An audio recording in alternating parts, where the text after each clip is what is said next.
Buenas tardes, alumnos. Buenas tardes. Mi nombre es el doctor Álvaro Ostia Cardeña.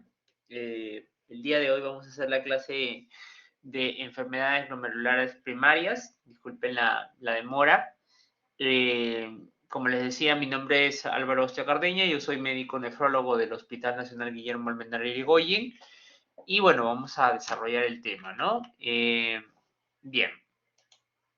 Entonces, para empezar, tenemos que hablar un poco acerca de la anatomía glomerular y un poco acerca de su terminología. Tenemos que entender que el glomérulo es parte de lo que es toda la unidad funcional del riñón, que es la nefrona, y en específico se trata de un aparato de filtración que tiene una serie de barreras que evita que algunos componentes puedan pasar a través del capilar y solamente sea el contenido que pasa por fuera del capilar, es decir, al espacio de Bowman, un líquido conocido como ultrafiltrado, el cual tiene las características físicas y químicas muy similares, si no es que son prácticamente lo mismo, al plasma, ¿no? Es decir, es un material rico en agua, con electrolitos en igual concentración de todos los electrolitos, ¿no?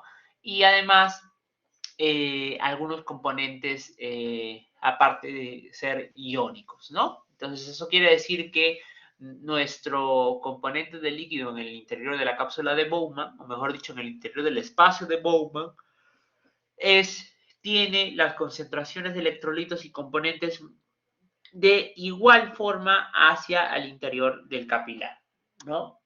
La única diferencia que existe entre los componentes del material del ultrafiltrado comparado hacia el interior del capilar es básicamente el alto contenido en proteínas en el interior, ¿no? Y también el contenido en elementos formes, es decir, la barrera glomerular evita que se escapen las células, pero también los elementos proteicos, ¿no?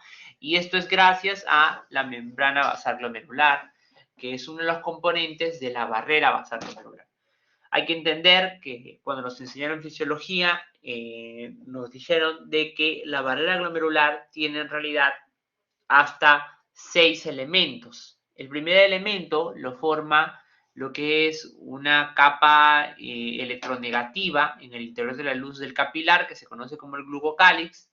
El segundo elemento es la célula endotelial, que en este caso ustedes pueden ver la microscopía electrónica del espacio superior derecho, que son esas puntuaciones negras, ¿no? La célula endotelial, seguida por la membrana basal glomerular, luego seguida por lo que es el podocito, que en este caso son los pedicelos del podocito, que como ustedes pueden ver acá son como brazos que se entrelazan entre pedicelo y pedicelo, ¿no? Y que dejan un espacio, y que ese espacio finalmente está ocupado por lo que es el diafragma podocitario, que es una serie de composiciones de proteínas como la nefrina, la podocina, que cubren ese espacio entre pedicelo y pedicelo y que forman parte también de la barrera glomerular que evita el escape de las proteínas y los elementos formes, ¿no? Entonces es importante conocerlo porque van a haber enfermedades que van a dañar, ¿no? Es cualquiera de los componentes que ustedes ven ahí mediante la interposición ya sea de algún material extraño como antígenos, como inmunocomplejos, como depósito de algún material proteináceo, etcétera, que al generar una alteración de la barrera glomerular van a permitir la salida de los elementos formes y de los elementos proteicos, ¿no? Muy bien. De acuerdo al grado de alteración de la barrera glomerular, en específico si esto sobre todo conlleva una alteración por debajo del endotelio, va a promover, ¿no?, una gran cantidad de células en el interior de la luz del capilar que van a venir sobre todo de índole inmunológica y van a provocar una glomerulonefritis, es decir, una inflamación glomerular. Mientras que cuando el daño es preferentemente por arriba de la barrera basal glomerular o en la barrera basal glomerular, sobre todo por arriba, es decir, por debajo del pedicelo, ¿no?, el compromiso va a ser básicamente evitar la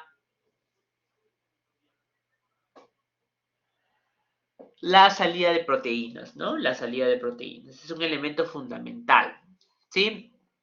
Entonces, habitualmente pueden haber enfermedades que su mecanismo de trigger o el generador del daño se encuentren en alguna de estas localizaciones y finalmente den, en el primer caso, síndrome nefrítico y en el segundo caso, síndrome nefrótico, ¿no?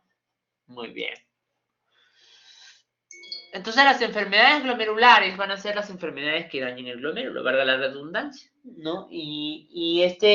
Estas pueden ser muy variables, ¿no? Ustedes han escuchado seguramente acerca del síndrome nefrítico y síndrome nefrótico, y que estas son las manifestaciones clínicas renales más importantes que existen o las más conocidas. Sin embargo, la evaluación de la enfermedad glomerular aborda más allá de solo decir si el paciente es síndrome nefrítico o síndrome nefrótico, ¿no?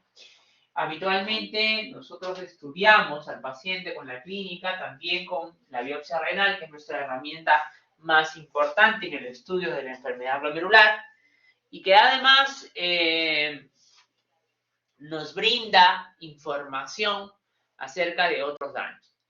Entonces, de acuerdo a dónde está localizado el daño, miren ustedes en la imagen que tienen al costado pueden ver que pueden generarse inmunocomplejos, las células inflamatorias como los neutrófilos pueden venir a agredir directamente el glomérulo en sus diferentes estructuras, pueden producir no solo síndrome nefrótico, pueden producir síndrome nefrítico, pueden producir injuria renal aguda, pueden producir enfermedad renal crónica, pueden producir proteinuria en rango no nefrótico, o de repente proteinuria en rango nefrótico sin haber síndrome nefrótico de por medio, ¿no? Solamente hematuria aislada o solamente injuria renal aguda. Entonces, o la combinación de más de uno, o la combinación de más de dos de las manifestaciones clínicas que acabo de mencionar. O sea, un paciente que puede cursar con síndrome nefrítico o un síndrome nefrótico y además injuria renal aguda, ¿no? Entonces, esas son básicamente las formas en las que se pueden manifestar las enfermedades glomerulares. Son bastante variadas y son bastante heterogéneas algunas de ellas. Inclusive, en un mismo diagnóstico, es decir, en una misma enfermedad, la forma de manifestación clínica puede variar. Puede ser solamente síndrome nefrótico, como puede ser una injuria renal aguda severa, con inclusive requerimiento de terapia de reemplazo renal, como es en el caso, por ejemplo, del lupus, ¿no? Y como ustedes pueden ver allí, ¿no? Hay una serie de edades en las que suelen aparecer más potencialmente a punta, ¿no? Por ejemplo, la membranosa, glomerulonefritis membranosa primaria, es un tipo de glomerulopatía, o la glomerulopatía membranosa primaria es un tipo de glomerulopatía en la cual hay inmunocomplejos por debajo del podocito y que finalmente provocan el engrosamiento de la membrana basal glomerular y que como consecuencia generan, ¿no? Generan que haya síndrome nefrótico, ¿no? Sin compromiso de la función renal, sin inflamación severa, porque habitualmente estas enfermedades se caracterizan por tener una localización exacta de ese inmunocomplejo, ¿no? Luego de eso tenemos pues que hay otras enfermedades que tienen que ser más a nivel pediátrico, como es en el caso de la enfermedad de cambios mínimos idiopática o primaria, ¿no? En el cual pues yo tengo un podocito que se esfacela y se altera de tal manera que eso termina en síndrome nefrótico, ¿no? Y tengo también en edad joven en el cual el paciente cursa con injuria renal aguda, mujer, habitualmente en edad fértil, con síndrome nefrítico, ¿no? Y además anticuerpos antinucleares positivos, es decir, el lupus, ¿no? El lupus. Muy bien, entonces los grupos etarios son importantes mantenerlos en cuenta y tenerlos en cuenta.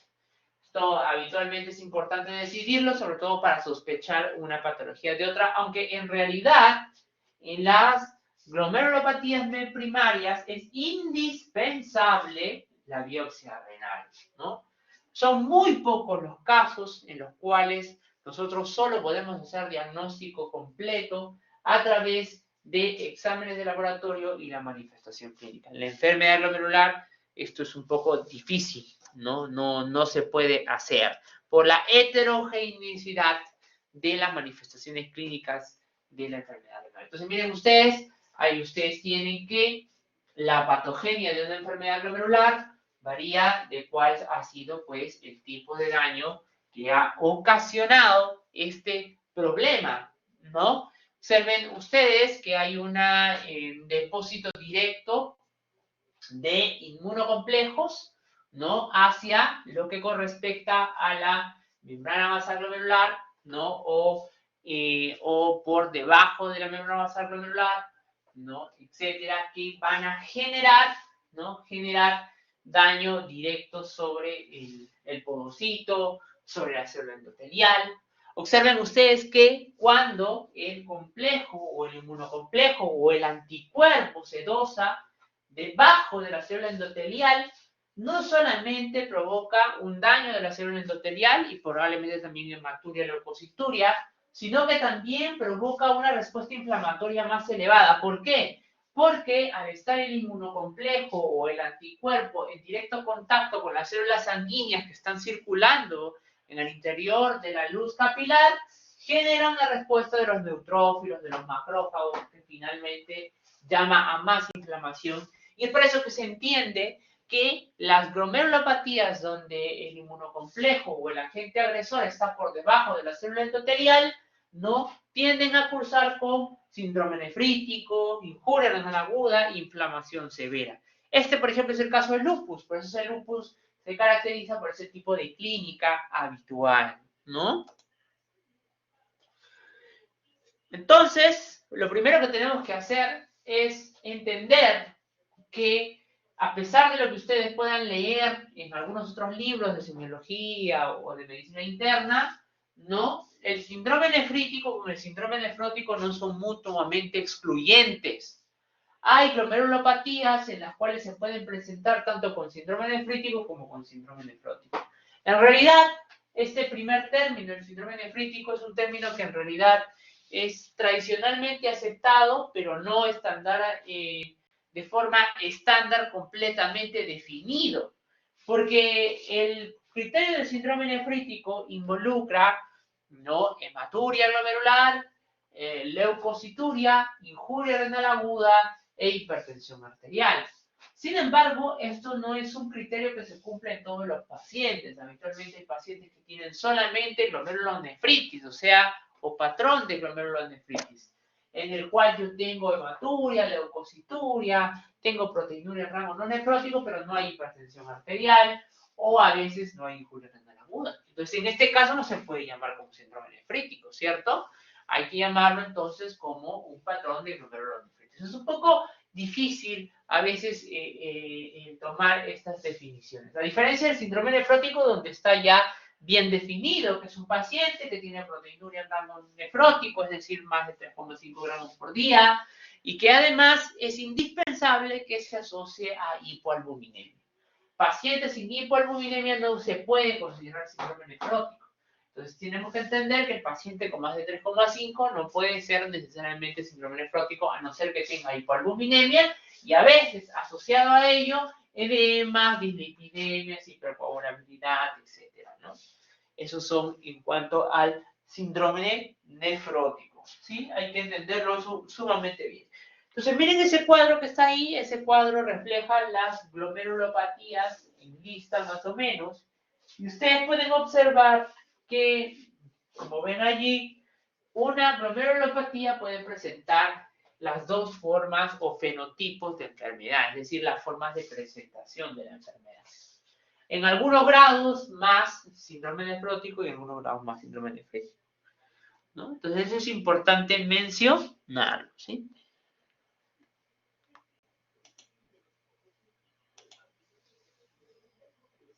Muy bien. Entonces, la proteinuria, por ejemplo, es un tipo de manifestación clínica. Acuérdense que nosotros podemos eliminar una proteinuria de hasta 150 miligramos por día, que cuando tenemos más de 3,5 se llama rango nefrótico. Y que se llama así porque habitualmente a partir de este punto de corte a veces aparecen complicaciones producto de la extensa proteinuria, ¿no? Los edemas, la hiperbuminemia, la hipercolesterolemia, la hipercoagulabilidad. Entonces siempre es importante definir si el paciente tiene síndrome nefrótico, ¿no? Aparte de eso, hay otras formas o hay otras causas que pueden llegar a generar, ¿no? Que pueden llegar a generar proteinuria y que no todas necesariamente están destinadas a hablar del síndrome nefrótico, ¿no? Ustedes tienen, por ejemplo, que puede haber proteinuria transitoria, proteinuria persistente, ortostática, etcétera. Y muchas de ellas se caracterizan porque habitualmente el grado de proteinuria que presentan no es persistente, o si es persistente, este no suele ser significativo, es decir, suele ser a veces inclusive menor de 1 gramo. Entonces es por eso importante siempre tenerlo en cuenta, ¿no? Ahí hay diagnósticos diferenciales que es necesario que nosotros presentemos. El otro es la glomerulonefritis, que es lo que les decía. Entonces, cuando el paciente tiene aparte hipertensión arterial, injuria renal aguda, entonces eso sí se llama como síndrome nefrítico, ¿no? Pero cuando no tiene esas variables es un poco difícil llamarle síndrome nefrítico y ustedes van a ver que no todos los pacientes cumplen los criterios. Por eso es que, en realidad, en la actualidad se prefiere hablar más de un patrón de inflamación glomerular, o sea, patrón de glomerulonefritis, más que hablar de un síndrome nefrítico como tal. Ahora, a veces hay cuadros en los que la inflamación es tan severa del glomérulo, como hemos mencionado, los motivos por los que lo hemos mencionado, que genera un deterioro tan rápido de la función renal que inclusive llega a requerir diálisis el paciente.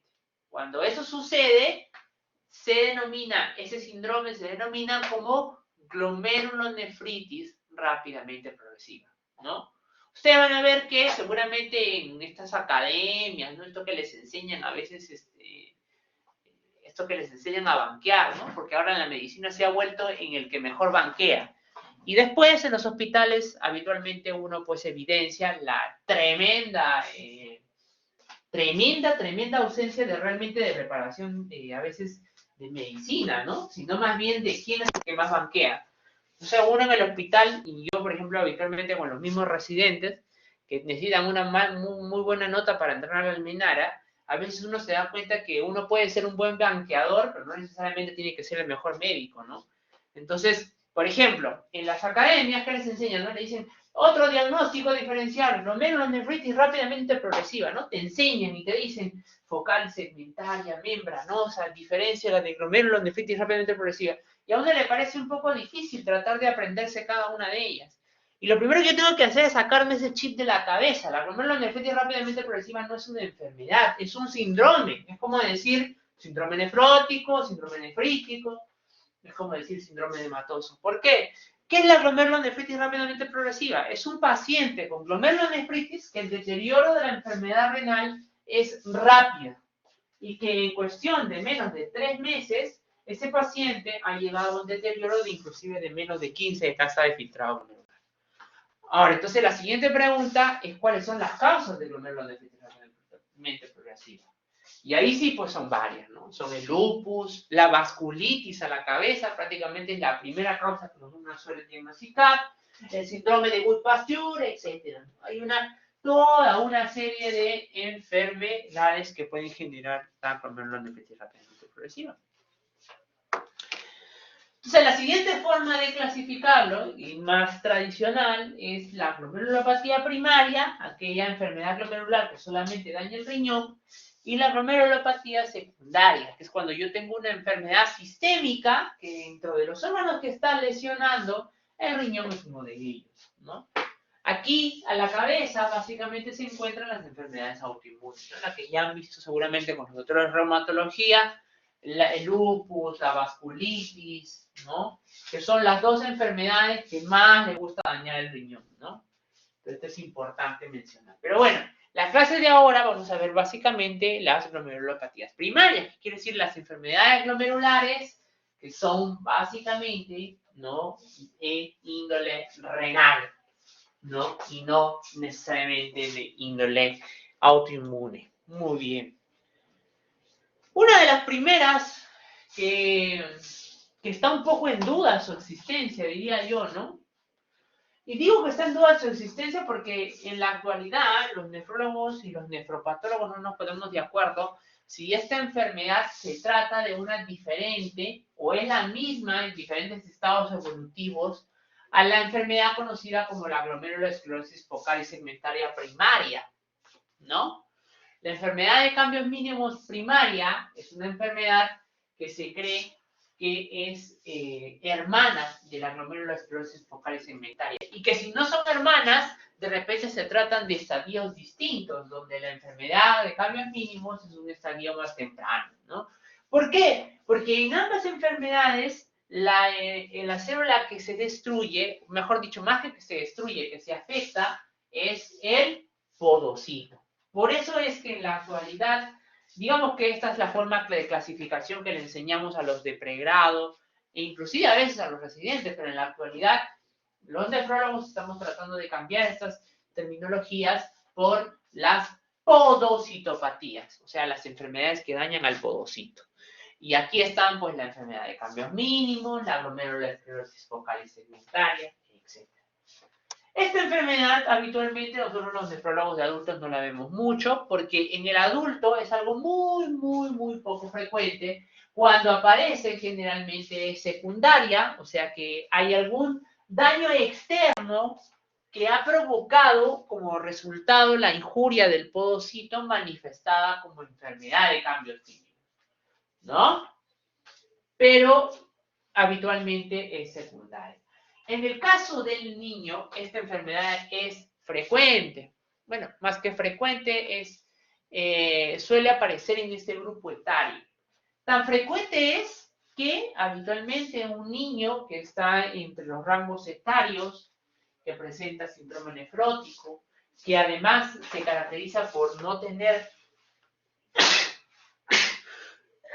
por no cursar con injuria renal aguda severa, ¿no? Por no cursar con hematuria, leucocituria, antimembrana basal glomerular positiva, etc. Marcadores de autoinmunidad positivo, ¿no? Pues no se le biopsian. Ustedes cuando lleven seguramente nefropediatría van a ver que los nefropediatras no biopsian a todos los niños con síndrome nefrótico. Cuando el paciente tiene síndrome nefrótico y no tiene alguna otra manifestación clínica sugerente, los nefropediatras no biopsian. Es más, dan tratamiento nada más, que es básicamente corticoterapia, ¿no? Entonces, en ellos es más frecuente. Cuando ustedes lleven nefropediatría, van a ver que es bastante frecuente la enfermedad por cambios mínimos, ¿no? Y miren la siguiente diapositiva, si uno mira cuál es la patogenia, qué ha pasado en la enfermedad de cambios mínimos, si uno ve toda esa gráfica y dice, doctor, no entiende, es puro chino, ya, para ponérselas sencillas. Significa que ustedes pueden ver en la imagen, en la primera imagen de arriba, ¿no? En la cual las células, los pedíceros del podocito están unidos a la membrana basal glomerular en verde y abajo está el endotelio vascular en rojo, ¿no? Entonces, hay una serie de proteínas que une al podocito, a la membrana basal glomerular, de tal manera que se mantienen intactos. ¿Qué sucede en la enfermedad de cambios mínimos primaria? Ojo, escuchen el término primaria, es decir, quiere decir en la que yo no encuentro aparentemente una causa etiológica por la cual se ha producido. Lo que sucede es aquí, aparentemente se cree que la inmunidad a cargo, por ejemplo, del linfocito T, genera un factor derivado del linfocito T, ¿no? Que es un factor soluble, ¿no? Que lesiona al podocito directamente, ¿no? Y eso provoca, miren ustedes abajo, una alteración del su citoesqueleto y por lo tanto una pérdida de los pies podocitarios y un borramiento pedicelar, ¿no? Y eso permite la salida específicamente más, sobre todo de una molécula que es la proteína, que en más concentración se encuentra en sangre, que se llama la albúmina, ¿no? Por eso es que ustedes seguramente van a escuchar de los nefrólogos más antiguos que en la enfermedad de cambios mínimos se caracteriza por una predisposición de la albúmina en cuanto a la proteinuria, ¿no? Esto en realidad es algo pues que un poquito esperable en casi todas las glomerulopatías. Realmente lo más que predomina es la albúmina, porque la albúmina es lo que más hay en sangre. Pero bueno, es algo que ustedes van a encontrar seguramente en los libros clásicos y antiguos. Esta que le dicen selectividad, ¿no? Proteinuria por selectividad de albúmina. Pero otra vez les digo, prácticamente casi todas las enfermedades con síndrome nefrótico van a tener predominio de albúmina, porque sensiblemente la albúmina es la proteína que está en un 50% en el plasma, ¿no? Ustedes ya saben ya, por fisiología, que de los 7 gramos por decilitro que corresponden a las proteínas totales de sangre, 4 gramos le pertenecen a la albúmina. Entonces, obviamente, si yo tengo un deterioro de la membrana glomerular, pues lo que yo voy a tener más alto que se pierde por la orina va a ser la albúmina, ¿no? Y esas son las manifestaciones clínicas. Entonces, como la célula dañada es el podocito, básicamente, entonces, lo que yo, acá básicamente yo no tengo inmunocomplejos, no tengo complemento que sea activado, ni anticuerpos. Yo lo que tengo es que aquí el podocito se ha dañado por un factor aparentemente producido por el linfocito T, ¿no? Entonces, por lo tanto, ¿no? Lo que tenemos es que es un paciente con síndrome nefrótico. Por eso la manifestación clínica de los niños es con síndrome nefrótico. Los niños ven ahí sus párpados hinchados, todo eso, ¿no? Que básicamente es lo que ustedes van a poder encontrar. Muy bien. Sin embargo, y hay que decirlo, ¿no? La enfermedad por cambios mínimos también puede darse por otras causas. Por ejemplo, en las neoplasias, ¿no? Medicamentos. Doctor, ¿y eso qué tiene que ver con el daño glomerular? ¿Cómo así esas cosas dañan al glomérulo? La razón es sencilla. Es que aparentemente, ¿no? Creo que acá se ha borrado, aparece, discúlpense, no está, creo, se me ha borrado, bueno, ya no importa. Ah, no, ahí está, ¿no? Las enfermedades por cambios mínimos también pueden producir por otras causas, infecciones virales, etc. ¿Por qué? Porque se cree que algunos de estos agentes que ustedes ven en el cuadro genera una respuesta inmune alterada que hace que el linfocito T finalmente o que alguna lesión o noxa generan directamente en el podocito con mecanismos no totalmente comprendidos que finalmente provocan enfermedad por cambios mínimos. ¿Y saben por qué se llama enfermedad por cambios mínimos? Porque cuando uno hace la biopsia renal encuentra el glomérulo normal. No hay inmunocomplejos, no hay proliferación celular, no hay proliferación podocitaria, ¿no? Y no hay nada, o sea, pareciera casi un glomérulo normal. ¿Cómo se logra diferenciar la enfermedad de cambios mínimos? Básicamente con uno de los pilares de la biopsia renal, que desgraciadamente solo aquí la tienen disponible en un hospital en el Perú, que es la microscopía electrónica, ¿no? Uno ve el microscopio electrónico y ahí recién se da cuenta que los pedicelos están borrados, ¿no? Del podocito. Por eso se llama enfermedad de cambios mínimos, ¿no? Muy bien. Esta es terminología que es para la especialidad, cuando es una remisión completa. Eso no vale la pena que ustedes lo sepan porque ustedes no van a ser nefrólogos, por lo menos a estas alturas, ¿no? Según, si alguno de ustedes quiere ser nefrólogo, pues está completamente invitado a la escuela más exigente, pero probablemente una de las mejores en nefrología, que es el Hospital Almenara. Entonces, miren ustedes, acá tienen el tratamiento. Si yo les acabo de decir que la enfermedad de cambios mínimos primaria, ojo, escuchen, primaria, se debe básicamente porque el linfocito T genera un factor que daña al podocito, entonces tengo que darle medicamentos que inactiven al podocito T, al linfocito T. Entonces, ¿cuál le doy? Corticoides. O alternativamente se pueden dar otros medicamentos ya más raros, como ciclofosfamina, inhibidores de la calcineurina. Bueno, pero eso ya es para manejo más de la especialidad, ¿no? Y el tratamiento no inmunosupresor, porque eso es algo que siempre se olvidan, inclusive los mismos nefrólogos, ¿no? Inclusive entre los mismos colegas nos olvidamos que al tratar enfermedad glomerular, uno no solamente está ahí viendo al tratamiento inmunosupresor, sino también tiene que ver el tratamiento no inmunosupresor. Es decir, la dieta baja en sodio, el manejo de las presiones, el manejo de la proteinuria, el manejo de las complicaciones del síndrome nefrótico, ¿no? ¿De qué vale que yo como nefrólogo diagnosticó enfermedad de cambios mínimos si tengo a mi paciente hinchado, encharcado, ¿no? Tengo que darle manejo con diuréticos, etc.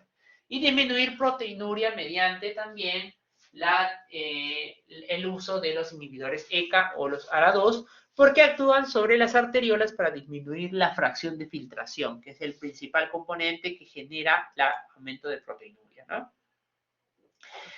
Esta es otra enfermedad que en realidad su nombre, como ustedes se habrán dado cuenta, al igual que el anterior, deriva de lo que uno ve en el microscopio, ¿no? La primera hemos dicho que se llamaba enfermedad de cambios mínimos por los escasos o nulos cambios a nivel de la microscopía óptica.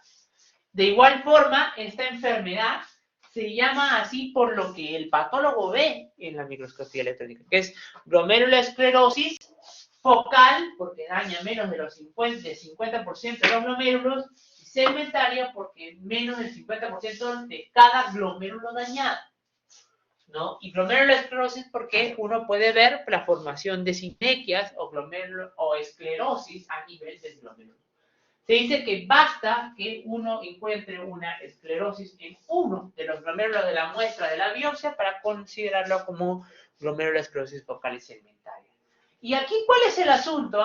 Bueno, aquí el asunto es que, igual que la enfermedad de cambios mínimos, el podocito está dañado. Solo que a diferencia del otro, miren, y esto de repente es una imagen que se puede ver mejor, el daño del podocito, ¿no? Hace que la célula parietal, que es la de la cápsula de Bowman que está alrededor, ¿no? Genera en el intento de reparación, ¿no? El aumento de un material acelular, ¿no? Que se llama la esclerosis. Entonces genera la glomerulosclerosis focal y segmentaria.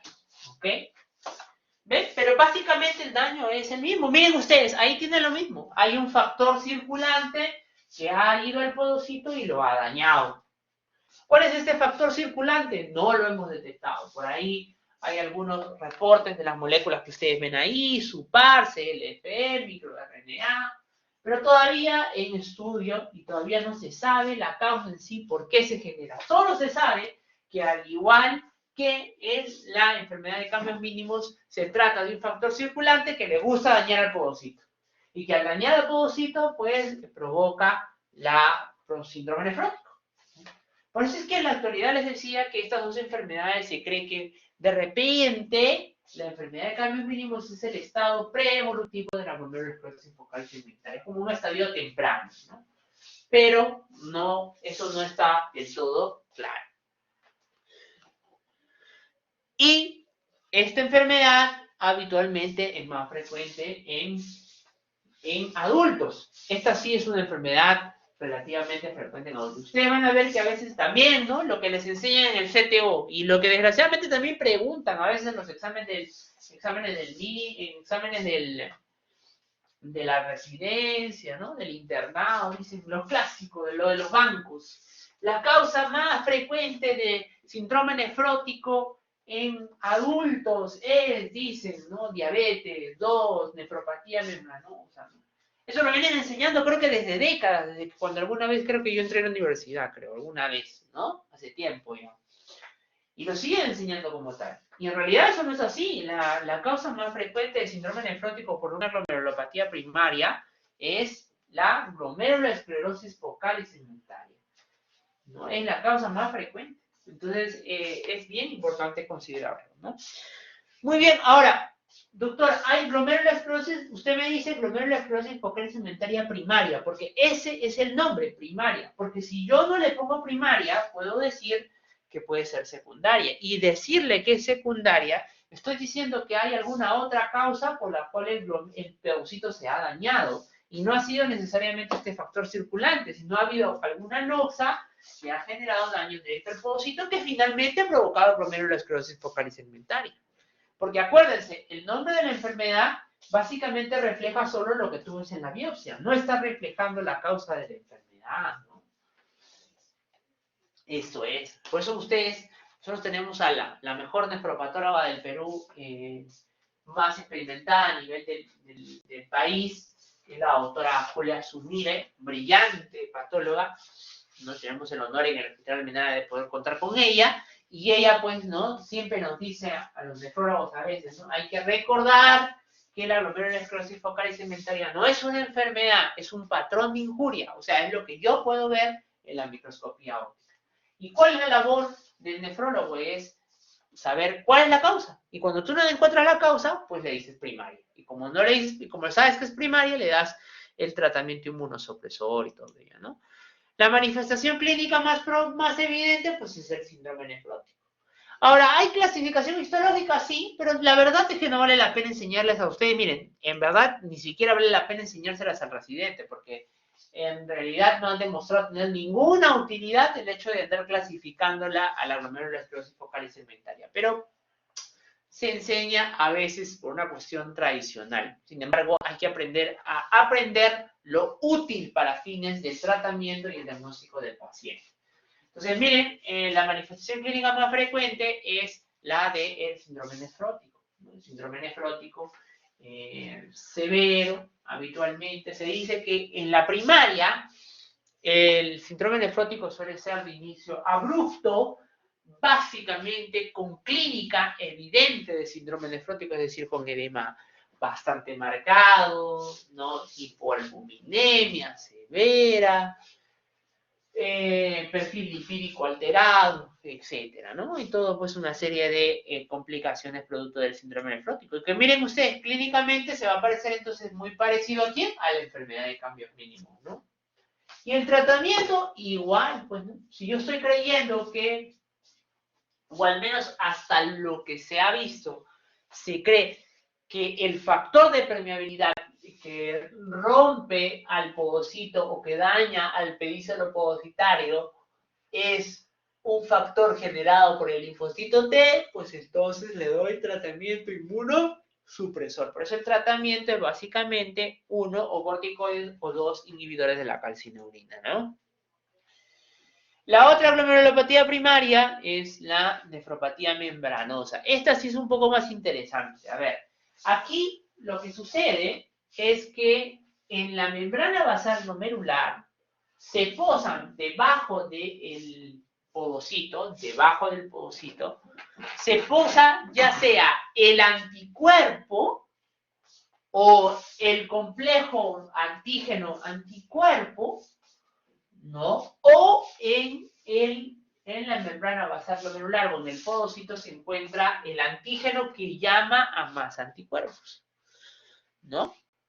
Entonces, cualquiera de estos eventos que sucede, lo que hace es que al depositarse por debajo del epitelio, la célula podocitaria, genera que la membrana basal, en respuesta al daño, ¿no?, generado por estos inmunocomplejos, finalmente produce que haya un engrosamiento de la membrana basal glomerular en el intento de querer reparar ese espacio generado por ese inmunocomplejo.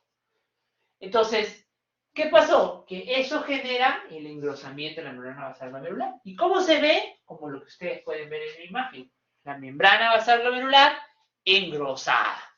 Y eso se llama la nefropatía membranosa. Así se llama, membranosa.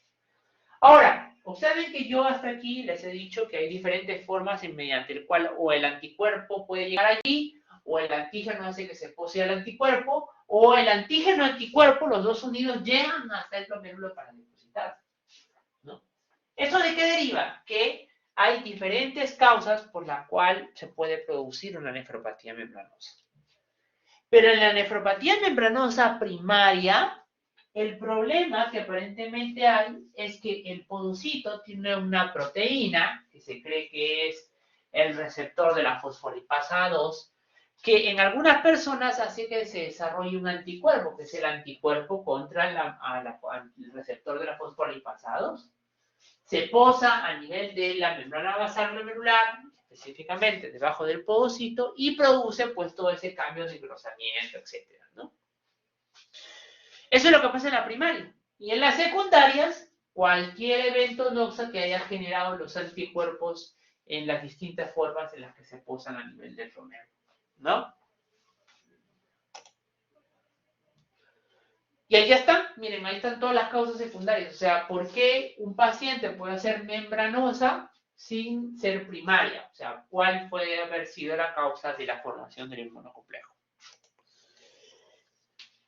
La manifestación clínica, acuérdense, como el inmunocomplejo está por debajo del pocito, básicamente es frecuente que la clínica con la que estos pacientes debutan es el síndrome nefrótico, ¿no? Ahora, hay que entender que en la glomerulopatía membranosa es frecuente que cuando la proteinuria no es muy severa y no hay daño renal, pues entonces a veces la proteinuria puede revertir sola sin tratamiento. Pero esto no es en todos los pacientes, así que siempre hay que tener cierto cuidado y seguimiento de estos pacientes para que no haya mayor daño renal y evidentemente compromiso, ¿no? Disculpen un momento, por favor, un momento.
Bien, perdón chicos, disculpen.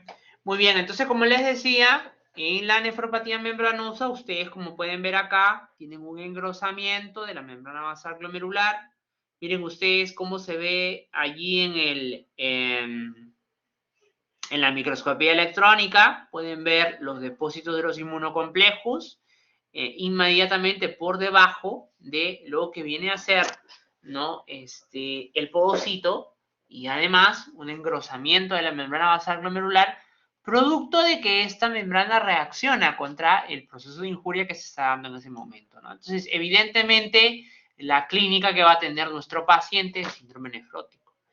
Ahora, nosotros los nefrólogos evaluamos al paciente de acuerdo a la clínica que tenga, de acuerdo al grado de síndrome nefrótico, al compromiso de la función renal, a la titulación de los anticuerpos de PLA-OCR, que es los anticuerpos contra la fosfolipasa 2 circulantes en sangre, cuando estamos pensando, evidentemente, que el paciente tiene nefropatía membranosa primaria, ¿no? Para saber el grado de riesgo que existe de progresión de la enfermedad renal. Y de acuerdo a eso, nosotros sabemos qué terapia va a recibir. De hecho, hay toda una serie de evidencias que hablan de las diferentes formas de terapia en el paciente con nefropatía membranosa primaria, ¿no? Y es importante de todas maneras siempre revisarlo. Sin embargo, como les digo, ya eso se trata más de un tema de especialidad, ¿no?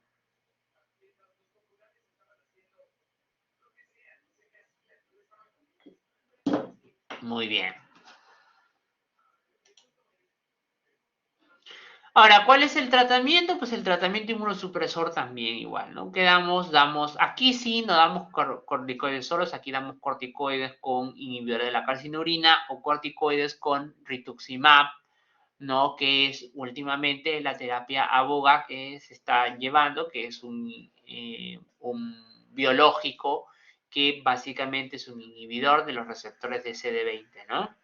Ahora, el tratamiento de un no inmunosupresor, miren, es el mismo que los anteriores. ¿Por qué? Porque, acuérdense, eso es importante. Siempre esto es algo que se olvidan los mismos nefrólogos a veces, y eso a veces se ve en el impacto de la proteinuria del paciente, ¿no? La nefropatía por IgA es una nefropatía que se menciona que es una de las nefropatías más comunes, pero que son subdiagnosticadas, porque a veces se van solas, ¿no? Sin tratamiento, la nefropatía IgA a veces solita remite y no requiere mayor intervención por parte del médico. Y a veces se presenta como episodios esporádicos de hematuria con proteinuria en rango no nefrótico, que a veces uno pues considera que es nefropatía IgA y pues finalmente recibe tratamiento, o a veces no recibe tratamiento y termina por irse, ¿no? ¿Cuál es el criterio de por qué se da la nefropatía por IgA? Pues se cree que hay una respuesta inmune aberrante, aparentemente de mucosas, que genera la producción por el linfocito T de una inmunoglobulina A, pero que esta inmunoglobulina A se caracteriza por tener propiedades distintas a la habitual. Como ustedes pueden ver allí, hay una hiperglucosilación de las proteínas, hay una sialización de las proteínas de la inmunoglobulina GA, hay una pobre galactosidación y hay un aumento de la IgA polimérica, ¿no? Entonces, esas propiedades que son diferentes o que son de una inmunoglobulina A diferente generan, ¿no? Generan rápidamente diferentes formas de daño directo sobre el glomérulo que va a producir pues la llamada glomerulonefritis o glomerulopatía IgA. La clínica, aquí la clínica es distinta. ¿Por qué? Porque aquí sí tenemos un anticuerpo que se une a otros anticuerpos y que se dosa, y que se posa en el mesangio, que se posa por debajo del endotelio, y por eso es que la clínica es distinta.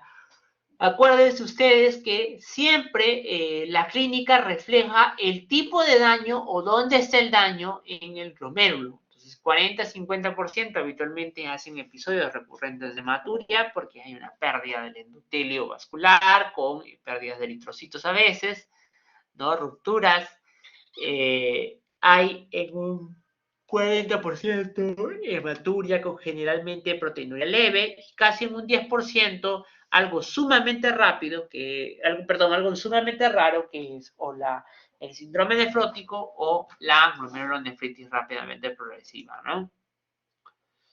Ahora que la nefropatía IgA es habitualmente es un tipo de nefropatía que puede variar mucho en la clínica y que por eso la forma principalmente de diagnóstico es a través de la biopsia renal, ¿no? Esta es la clasificación de MES-T, que eso no es necesario que ustedes se la aprendan porque esta clasificación habla de la severidad o del tipo de daño generado en el glomérulo producto de la inmunoglobulina IgA. Y el tratamiento básicamente depende del glomérulo, ¿no? Con respecto a una anoxa, ¿sí? Muy bien, entonces ustedes ven acá, hay una diferente disposición de medicamentos de acuerdo a la manifestación clínica. Además, para finalizar, está la enfermedad por anticuerpos antimembrana basal glomerular. Existe lo que es la enfermedad conocida como síndrome de Goodpassure, en el cual el paciente cursa con un síndrome pulmón-riñón, que es decir, hemorragia alveolar y además glomerulonefritis rápidamente progresiva, ¿no? Cuando se le aúna la hemorragia alveolar se llama síndrome pulmón-riñón, ¿no? En el cual el paciente tiene que recibir tratamiento lo antes posible. Entonces, miren ustedes, acá tienen anticuerpos que se posan directamente contra un contra un antígeno de la membrana basal glomerular y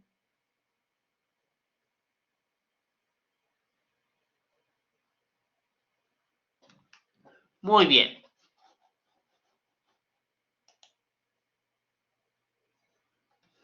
Entonces, miren, ahí tienen las manifestaciones renales. Lo más importante es que de las manifestaciones renales es un síndrome nefrítico con una glomerulonefritis rápidamente progresiva y la manifestación pulmonar más frecuente es la hemorragia alveolar. ¿Por qué es importante conocerlo? Porque es una enfermedad súper rara. Yo, de toda mi vida de nefrólogo, que no es mucha, porque tampoco soy tan viejo, pero eh, no he visto hasta ahora un síndrome de Goodpassure, es algo sumamente raro. Hemos visto pacientes con antimembrana basal glomerular positivo, pero habitualmente en el contexto de una vasculitis, que puede darse y no necesariamente ser un síndrome de Goodpassure, pero es necesario el diagnóstico diferencial. Ahora, lo que sí hemos visto bastante es el síndrome pulmón-riñón, ¿no? Pero hay otras cosas, el lupus, la vasculitis, etcétera, ¿no? Y el diagnóstico es a través de la biopsia renal y la inmunosupresión que se tiene que recibir es básicamente plasmaféresis y ciclofosfamida. Pero como le digo, esas son enfermedades sumamente raras que no se dan. Muy bien, muchas gracias por su atención. No sé si tienen alguna pregunta.